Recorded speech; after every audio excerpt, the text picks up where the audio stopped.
حکومت کا بول پر وار، پاکستان میں آزادی صحافت کا گلا دبا دیا گیا۔ پیمرا نے بول نیوز اور بول انٹرٹینمنٹ کی نشریات پر پابندی عائد کر دی۔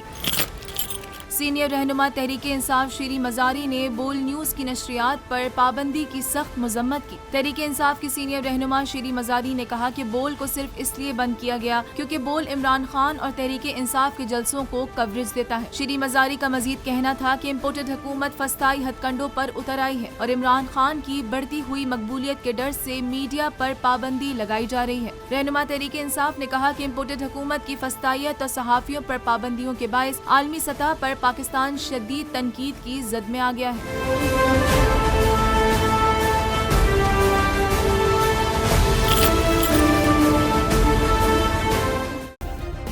سبسکرائب کریں اور بیل دبائیں تاکہ کوئی خبر رہ نہ جائے۔